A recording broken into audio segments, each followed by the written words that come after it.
uloga stojiha ili zajednice osoba svih vrsta invaliditeta od svog postanka bore da ukažu da je potrebno svakom građaninu, specijalno onima koji odlučuju, misliti da uklanjaju, ne da dalje i još više postavljaju prepreke. Ovim filmom izražavamo svoju želju da bolje upoznate naše članice koje postoje, da društvo više razmišlja o osobama s invaliditetom.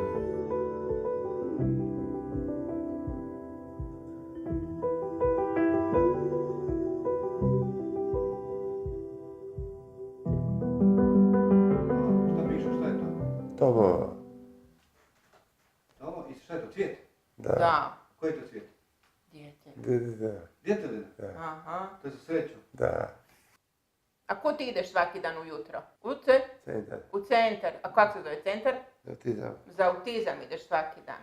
Sad je, Tomo je sad dobro, sad nije više toliko hiperaktivan, ali bio je užasno kao dijete hiperaktivan i užasno zahtjevan u smislu da ga niste mogli stigli, da ste stalno morali s njim nekud hodat, trčat. Ide, Tomislav. I ako izlazimo iz te nekakve rutine i tog jednog, onda dolazi do određenih vrlo nepoželjnih i ponašanja.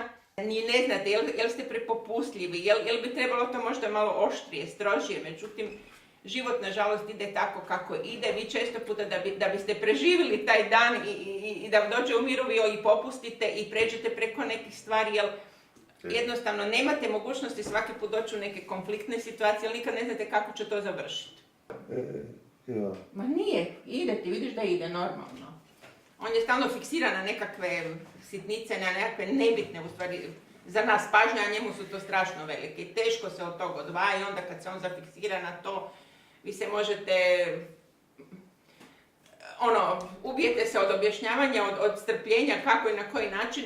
Dok je bio onako mlađi, lakše ste to mogli nekako skrenuti. Ima niz poteškoća. I što je osoba i starija, kasnije, te teškoće se čak i pojačavaju. I povećavaju. Nije krivo, Tomislav, nije.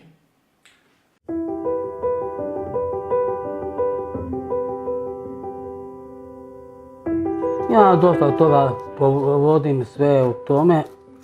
Volim radit, volim pravosuđe, ja brišem, sutra imam, danas imam još na književničkom fakultetu, na aerobiku imam. I smo mi snimali kako ja sam vodio aerobik. Puno slikam sa Blankom. Rođen je u Zagrebu u Petrovoj. Ujutro kad su mi ga trebali donijeti na dojenje, došla je pedijatrica i onako to mi je za cijeli život ostalo u jednoj vrlo ružnoj uspomeni. Stala na dno kreveta, vrlo hladno, vrhunski, isključivo profesionalno rekla: rodili ste dijete koje se nikad neće razviti u normalnu osobu.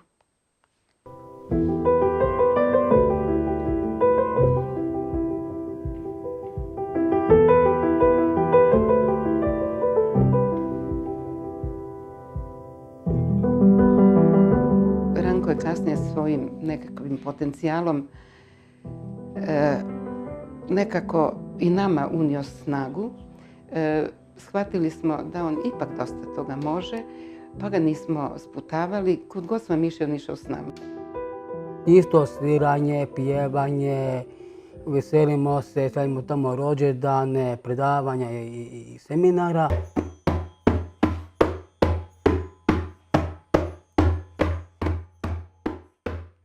Mi roditelji moramo imati neko mjesto gdje se mi možemo naći, gdje mi jedni drugima možemo reći svoje iskustva, gdje se mi osjećamo ravnopravnima, jednakim i istima. Tu je velika korist udruga kao segmenta koji nam pruža priliku da iskažemo neke možda tjeskobe koje negdje drugdje nemamo priliku.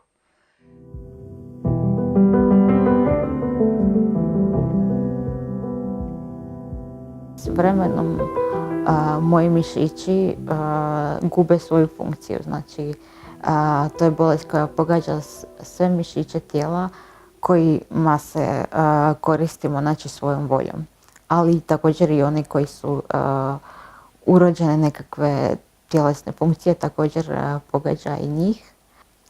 Sve manje i manje stvari koje sam nekada mogla raditi, ne znam, prstima, rukama, nogama, više zapravo uopće ne mogu. Jako je teško, znači, objasniti u kolikoj mjeri je moj život drugačiji. Apsolutno sam ovisna o tuđoj pomoći od 0 do 24 sata. Koristim uređaj za iškašljavanje koji mi je nekoliko puta spasio život i koji koristim na skoro tjednoj, dnevnoj čak bazi ponekad za održavanje tog koliko toliko održavanje kapaciteta pluća. Obožavam, ne znam, izaći van sa prijateljicama, kino, koncert, kazalište, šta god. Znači, dok mi stanje moje dopušta i zdravlje i maksimalno to koristim, a opet ima trenutaka kada ne mogu uopće pojmiti izlazak iz kuće koliko mi je ono teško ili čak iz kreveta. Kako kada i nikad ne znam kad će to biti.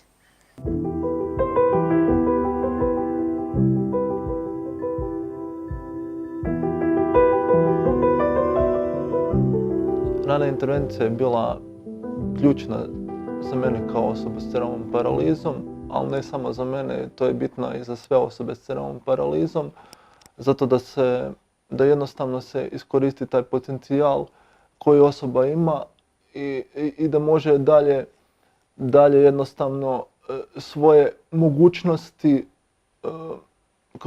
kroz život, jednostavno da je ostanu te mogućnosti s kojima može dalje funkcionirati kroz život. Meni je dosta pomoglo baš te vježbe, bazen, do toga nisam imao, sigurno danas, možda danas čak i ne bih hodao. Neke udruge su kod nas pružale ranu intervenciju, znači i roditelji su direktno dobivali suport, znači kod kuće, znači stručnjak je radio direktno sa roditeljem i sa djetetom doma. Kod osobne asistencije bitna je kroz cijeli život, kako bi se jednostavno i obitelj malo rasteretila i kako bi osoba mogla obaviti sve ono što treba. Ne znam, nekom je teško otići u dućan, nekom je teško otići neke administrativne stvari riješiti, pa evo osobni asistent im je tu od velike pomoći.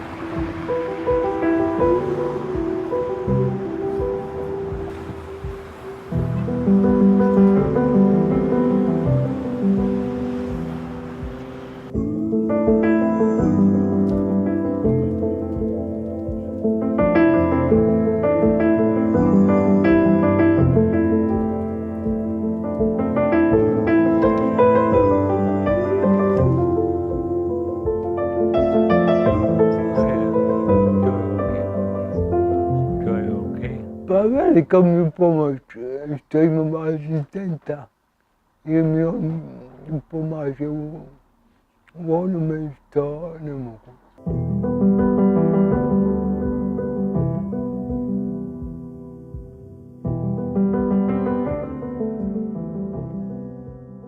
Meni je u stvari dosta često neugodno jer ne znam u stvari kako će osoba nasuprot mene reagirati na moje rukovanje. Pa većinom dajem lijevu ruku, ne. Dajem lijevu ruku i to je to, ljudi to onda prihvate tako i onda bude sve okej. Treba biti ljud. Ne, govorite meni. Obratite mi se neposredno, a ne mom partneru, prijatelju ili roditelju. karakteristika osoba s invaliditetom, bez obzira koje vrste, jeste da smo svi vrlo različiti i u istoj vrsti invaliditeta i u različitim vrstama, a da svi zapravo imamo zajedničke potrebe, dakle jednu kvalitetnu razinu života. Sveukupno, dakle, želimo osvijestiti zajednicu, integrirati se u sustav, obrazovati, naći dobra zaposlenja primjerena preostaloj radnoj sposobnosti i živjeti.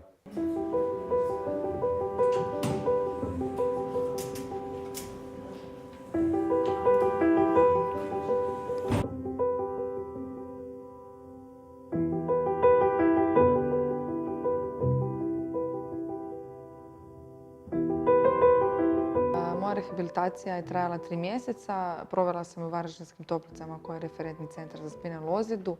Imala sam veliku sreću da sam upoznala fizioterapeuta koji je bio nešto stariji od mene i jako dobro smo se složili i puno mi je pomogao općenito, ne samo u dijelu fizioterapije, nego i u psihološkom i psihičkom momentu kada sam možda padala ili nisam vidjela više negdje kuda, šta, kako, gdje.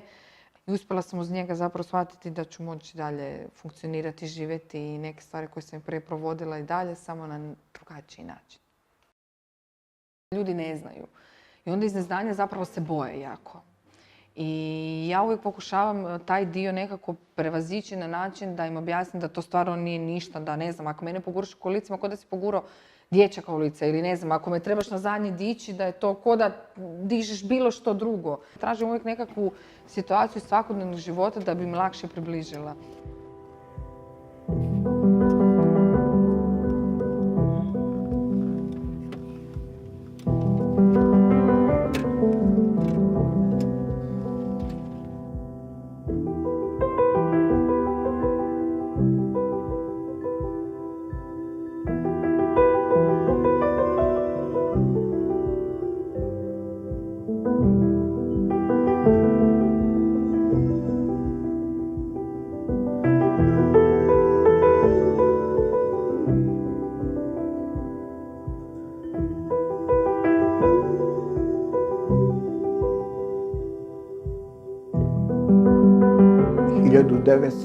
...1947. godine, kao dijete od 5 godina, u igri sa djecom, ostao sam slijep nakon eksplozije. Rođeni brat mi je poginuo i dalji život se kretao u okviru 100% invalida, slijepe osobe.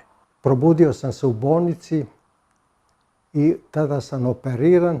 Pretpostavljam da je tada u tom slučaju meni lijeva ruka bila još nekako poluživa, a palac na desnoj ruci sam poslije spoznao da ga nemam. Međutim, još je bilo ratna situacija, 1945. godine u bolnici je meni amputirana ta lijeva ruka. Kao dijete od 11,5 godina nastradao od bombe talijanskog porijekla koje smo našli kao djeca. Ja sam se igrao sam. Ostao sam bez obje ruke i bez jedne noge sa oštećenjem i ove desne noge. Moj put je bio, pa recimo, nije bio toliko trnovit koliko sam ja bio uporan. A završio sam trenersku plivačku i trenersku sljedeće odbojke. Invalidi su trenirali petkom, a ja sam trenirao svaki dan sa zdravima. Odmah iz početka mene su gurnili odmah u klubove. Tako da meni to nije bilo, ja nisam imao nikakav hendikep, ja sam u tome uživao iz početka.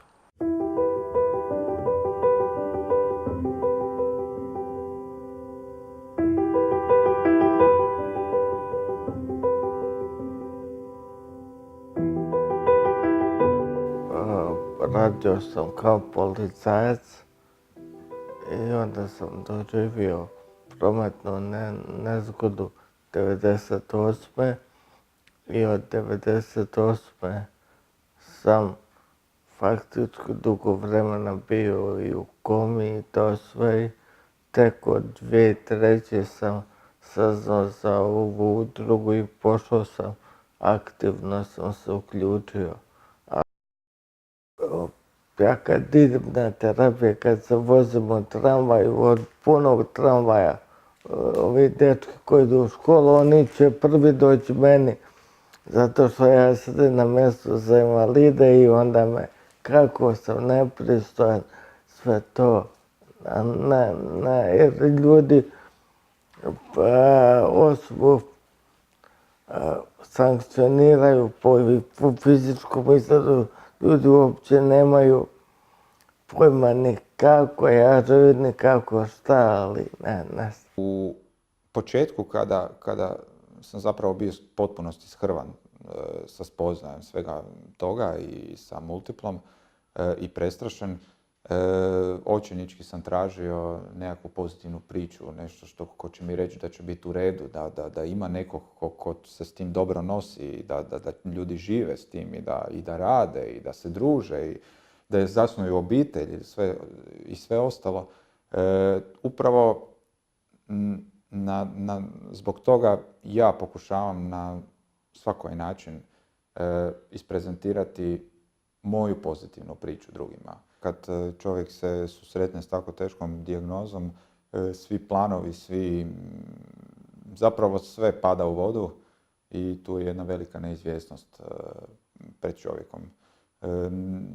Multipla skleroza je zapravo i poznata po tome što ju je nemoguće predvidjeti. Zato se i zove zapravo bolest sa 1000 lica i zapravo svaki oboljeli i ne može znati kako će biti sutra. Sve bližnje zapravo sam trebao staviti na noge da bi oni meni danas sutra ili tokom, ajmo reći, cijelog ovog procesa mogli pomoći. Ja sam njih zapravo morao uvjeriti da ću ja biti zapravo dobro, a onda sam, ajmo reći, na koncu svega toga dobio taj feedback nazad i svi su zapravo vjerovali u mene i zapravo, evo, sad sam, hvala Bogu, dobro.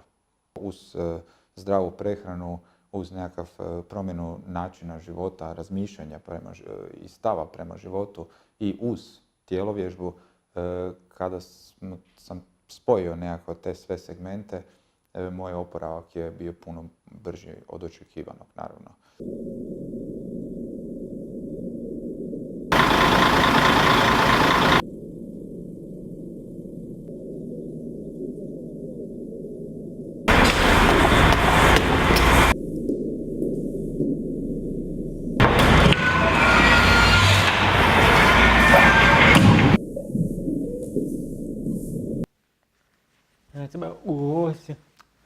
Seba uklonjem, ja seba suotam bed. To je moja glas, bara to glasi od glasa osoba koji su je tu. Kada glasate uklonjem bed, kao svako i naku osoba to provjeti. Babu svoje jesi snagove jesi koju mogu izrasi poglašati svako svoje misije osjeća.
Ja se bavim kazalištem, ja se bavim pisanjem i u okviru toga koristim maksimalno tehnologije, asistivne tehnologije da bi olakšao svoj posao i da bi ga prilagodio onome što meni treba. Imamo jednog čovjeka koji je slijepa osoba zaposlena u Ericssonu, mislim da on daje veliki doprinos tome. Imamo jednog dečka koji je otišao u Luksemburg i tamo radi na asistivnim tehnologijama.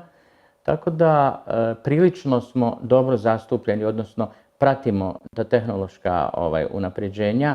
Premalo ljudi za njih znaju i da je to nešto što bi mediji trebali pokazivati, a ne ono što smo savladali praktično u polovicom 20. stoljeća, da prelazimo samostalno cestu i da registriramo zvučni semafor.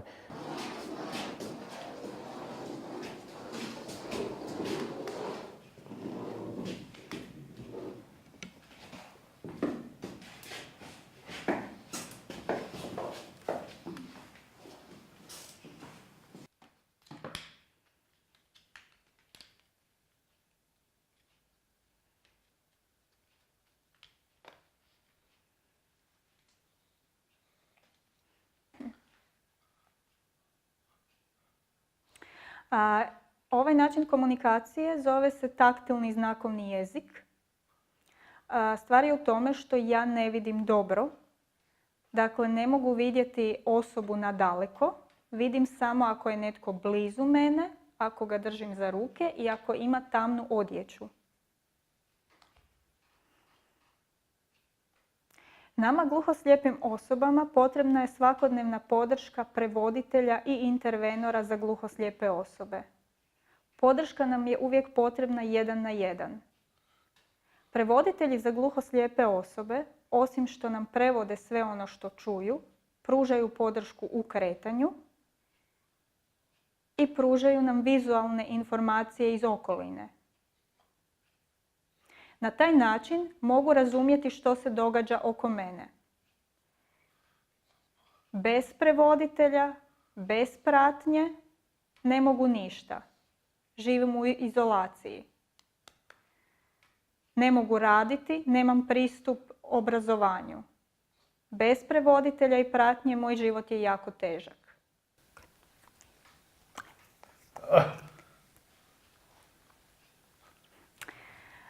Pa sad, imate pravo, nije baš jednostavan način komunikacije. Primjerice, ima trenutaka kada nešto traje jako dugo, pa mi prevoditelj prevodi nekoliko sati. To je zahtjevno i psihički i fizički. Teško je pratiti znakove, a i fizički je zahtjevno zbog položaja ruku.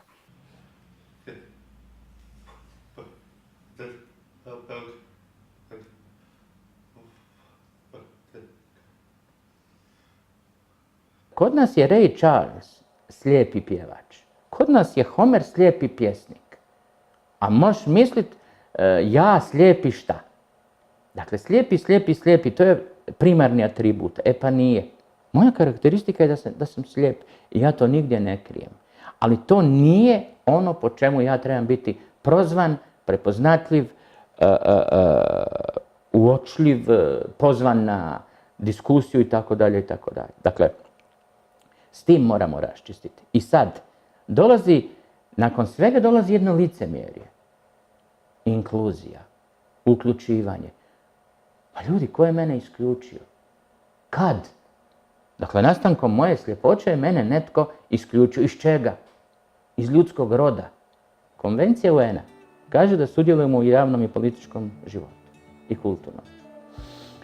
Ali ljudi, mi moramo u tim životima aktivno participirati. Osobe stradale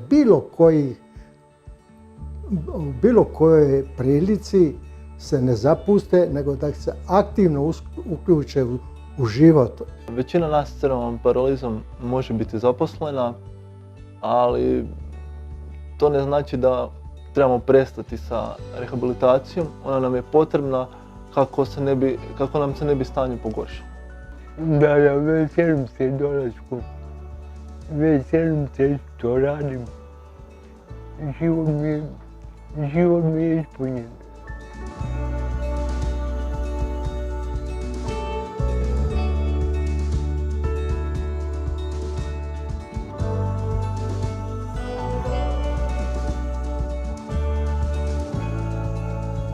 Svatko zapravo mora i krenuti od toga da uživa u stvarima i da proživi život koliko god najbolje može i da bude zadovoljan zbog toga. Ja sam zadovoljan. Doživljaj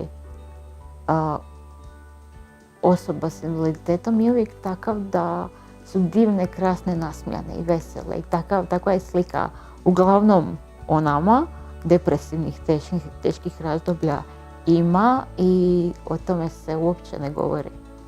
I to mi dosta smeta. Jer imam osjećaj kao da mi nije dozvoljeno biti depresivna i neraspoložena.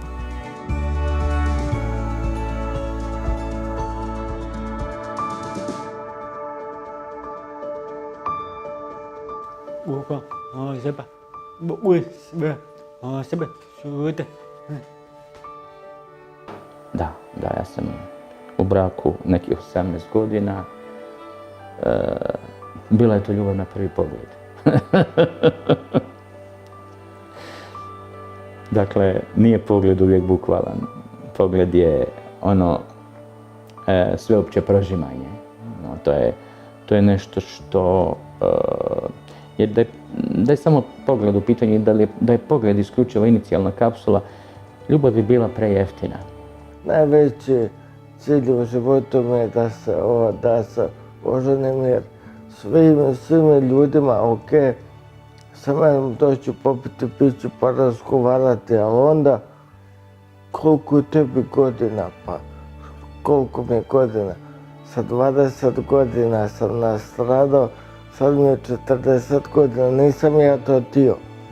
To je se meni tako desilo i takav mi je valjda sudbina.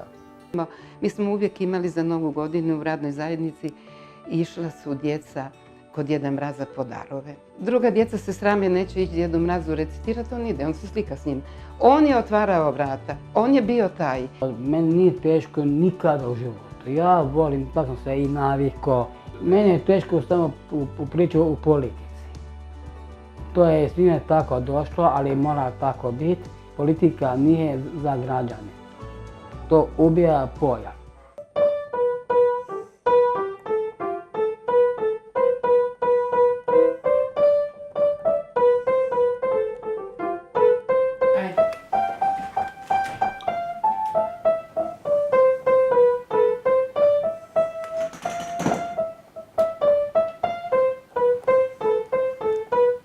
Dobro? Si zadovoljan? Još? Još to? Pa dosta. Pa ne misliš da je sad dosta? Pa to smo popravili, nemamo više, evo, gotovo je, dosta. Evo, dosta to.